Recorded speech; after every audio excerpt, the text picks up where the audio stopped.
morning ma'am ngasi bag se lon ba haurasi asise 20 piece ka 10.2 feet ka thamme ba ko aduga ma'am running wear sina 4.5 feet che scale na all ne ba ko scale na all di nungai bane ba ko aduga all ga left side ta thamani ko doidi right side tagi sondagi akakpa ngasai gi 10.2 feet ki geno duna wire do aduduna right side tagi lolak toine ba ko adudi ma'am lon ba haurasi aduga sum jingminarasi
akhoi na ngasai 20 piece ka 10.2 feet ka thamgibado adudo 20 bak cheri si ka lon ba loiraga doidi akhoi gi sun side ki mari siga right side te leba mari siga running wear siga mapa sap mana halaga matonda siga kathatlane bako aduga kamo running wear do sondagi left side te dum thamaga kamo akhoi kaino tawba mari se asisiga mana halaga akamuk lon ba haudoine ba asamaina tawna lon doini duga akhoina ahamba lon giba mari se asise kisalaga thamdoine ba duga mathakta taruk doidi makhada manga lon doine ba mayai gi do horen kona lon ba loira matungda akhoina khangna baine ba asise mayai gi kaino dunena de masing thibata sonda mathakta taruk makhada manga adumaina lon na bagine ba ko adu ma'am jengase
mathakta taruk makhada manga sumaina pulap 12 lol ba loire bako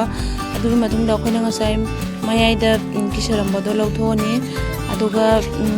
mayai da kisam lawthoga matungda akhona wire mari kan tawrone ba mari se sondagi running wire sina mari tawna lolaga chatoine bako adu ma'am ji ngasi sum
ꯃꯔꯤ ꯃꯔꯤꯗꯧꯅ ꯂꯣꯟꯕ ꯂꯣꯏꯔꯕ ꯃꯇꯨꯡꯗ ꯀꯩꯅꯣ ꯁꯣꯟꯒꯤ ꯃꯔꯤꯗꯨꯒ ꯁꯣꯟꯒꯤ ꯃꯔꯤꯁꯤꯒꯤ ꯀꯥꯔꯛꯇ ꯂꯩꯕꯁꯦ ꯑꯁꯤꯁꯦ ꯁꯝꯖꯟꯅꯗꯣꯏꯅꯦꯕ ꯕꯦꯛꯁꯤꯡꯅ ꯂꯣꯜꯂꯒ ꯑꯁꯤꯁꯦ ꯁꯝꯖꯟꯅꯔꯅꯤ ꯄꯨꯝꯅꯃꯛ ꯂꯣꯏꯅ ꯔꯥꯎꯟꯁꯦ ꯑꯃ ꯄꯨꯔꯥ ꯁꯨꯃꯥꯏꯅ ꯃꯔꯤ ꯃꯔꯤꯁꯤꯒꯤ ꯀꯥꯔꯛꯇ ꯂꯩꯕꯁꯤꯡꯁꯦ ꯑꯁꯤ ꯃꯔꯛꯁꯦ ꯑꯃꯃꯝ ꯂꯣꯟꯗꯣꯏꯅꯦꯕ ꯑꯗꯨ ꯂꯣꯏꯔꯒ ꯃꯊꯛꯀꯤ ꯂꯣꯟꯈꯠꯄ ꯍꯧꯗꯣꯏꯅꯤ ꯃꯊꯛꯀꯤ ꯃꯌꯨꯝꯒꯤ ꯀꯥꯈꯠꯄ ꯍꯧꯗꯣꯏꯅꯦꯕꯀꯣ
ꯑꯗꯨꯒ ꯃꯌꯥꯝ ꯍꯧꯖꯤꯛ ꯂꯣꯏꯅ ꯁꯝꯖꯤꯟꯅꯔ ꯂꯣꯏꯔ ꯃꯇꯨꯡꯗ ꯍꯧꯖꯤꯛ ꯃꯊꯛꯀꯤ ꯀꯥꯕ ꯍꯧꯗ꯭ꯔꯕꯅꯤ ꯍꯧꯖꯤꯛ ꯑꯍꯥꯟꯕꯗ ꯕꯤꯁꯀꯨꯠ ꯅꯣꯠꯁꯦ ꯂꯣꯟꯗꯣꯏꯅꯦꯕꯀꯣ ꯑꯗꯨꯒ ꯋꯥꯌꯔ ꯇꯔꯨꯛꯅ ꯂꯣꯜꯂꯛꯇꯣꯏꯅꯦꯕ ꯁꯣꯟꯗ ꯑꯍꯨꯝ ꯂꯩꯕꯁꯤꯅ ꯄꯨꯂꯞ ꯕꯤꯁꯀꯨꯠ ꯅꯣꯠꯁꯦ ꯑꯃꯈꯛꯇꯪ ꯑꯣꯏꯗꯣꯏꯅꯦꯕꯀꯣ ꯑꯗꯨ ꯃꯌꯥꯝ ꯌꯦꯡꯉꯁꯤ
ꯑꯗꯨꯒ ꯃꯌꯥꯝ ꯍꯧꯖꯤꯛ ꯔꯥꯎꯟꯁꯤꯃ ꯄꯨꯔꯥ ꯕꯤꯁꯀꯨꯠ ꯅꯣꯠꯁꯦ ꯑꯃꯃꯝ ꯂꯣꯟꯕ ꯂꯣꯏꯔꯦꯕꯀꯣ ꯑꯗꯨꯒ ꯑꯁꯤꯒꯤ ꯕꯤꯁꯀꯨꯠ ꯅꯣꯠ ꯑꯅꯤ ꯕꯤꯁꯀꯨꯠ ꯅꯣꯠꯁꯤꯒꯤ ꯀꯥꯔꯛꯁꯤꯒ ꯑꯩꯈꯣꯏꯅ ꯕꯦꯁꯤꯛ ꯅꯣꯠꯁꯦ ꯂꯣꯟꯗꯣꯏꯅꯦꯕ ꯑꯗꯨꯒ ꯑꯁꯤ ꯀꯥꯔꯛꯁꯤꯒ ꯁꯨꯃꯥꯏꯅ ꯇꯧꯔꯒ ꯂꯣꯜꯂꯅꯤ ꯁꯣꯟꯒꯤ ꯋꯥꯌꯔ ꯑꯍꯨꯝꯁꯤꯒ ꯁꯣꯟꯒꯤ ꯋꯥꯌꯔ ꯑꯍꯨꯝꯁꯤꯒ ꯄꯨꯔꯥ ꯕꯦꯁꯤꯛ ꯅꯣꯠꯁꯦ ꯀꯩꯅꯣ ꯂꯥꯏꯟ ꯑꯍꯨꯝ ꯀꯥꯗꯣꯏꯅꯦꯕꯀꯣ ꯃꯊꯛꯇ ꯑꯍꯨꯝ ꯀꯥꯈꯠꯂꯅꯤ ꯑꯗꯨꯗꯩ ꯁꯣꯟ ꯁꯥꯏꯗꯁꯨ ꯑꯍꯨꯝ ꯑꯣꯏꯔꯛꯇꯣꯏꯅꯦꯕꯀꯣ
sumain tau tau na sum lon ba loi re ma'am aduga asise siga tangka wale ba sise ka khalaga somgi ma round che pura ma pa chap man halani duga wire hindu ko sin che manung da namchan ni doine ba ko manung da pa pa se ka sun namchan chat ki du mi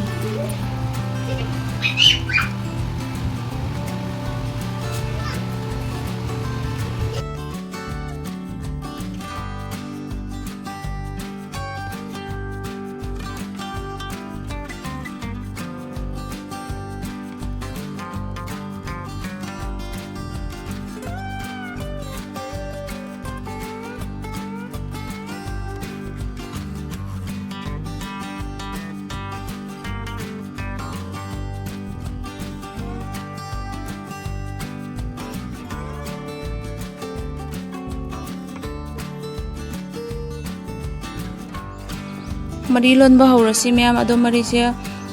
wire se manga na loli ne ba kom de ma chona nam thalaga makhon che ka phawdo laga dumai lo lai ne ba ko aduga dum mari lon ba se bodi lai bani da beni lon ma dumai na ma thak lai ba wire sina makha da nam dharaga do makha da lai ba sina makha ka pokhala ga lo lai ne ba